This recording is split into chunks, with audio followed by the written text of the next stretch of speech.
twin engines of science and capitalism have elevated hundreds of millions of people out of poverty.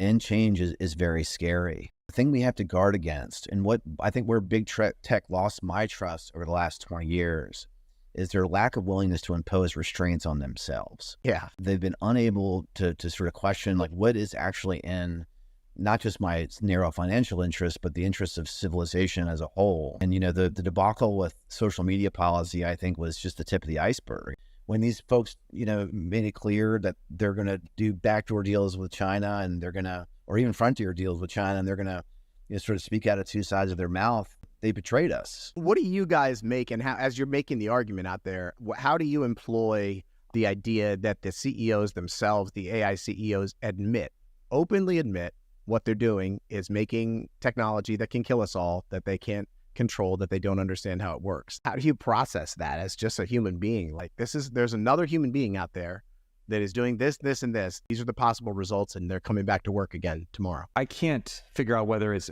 actual guilt that they feel that they're doing this. I don't buy the argument that it's marketing, because I don't see how that would actually help them. I think if it's a marketing ploy, it's like, what other industry would make a product to sell the product and say, oh, by the way, it's harmful, it's going to hurt you, it could kill you? Nobody does that. So I think that's just such a straw man. I don't think that's an argument that works. I think it might be guilt that they actually know that this is a real possibility.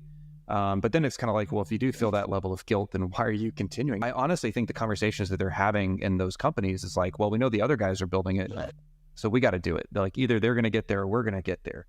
And so there's this there is a race within the companies to develop AGI and ASI, and it's sort of just, full steam ahead. I do think they understand these risks. They're putting them out there. Maybe some of it's also just kind of a CYA, like, hey, we told you guys it could go south. We were upfront about that. We were transparent. But I don't think that's good enough. I think if they know they're developing something this dangerous, they have not only a responsibility to humanity and to our country, but it's in their own self-interest.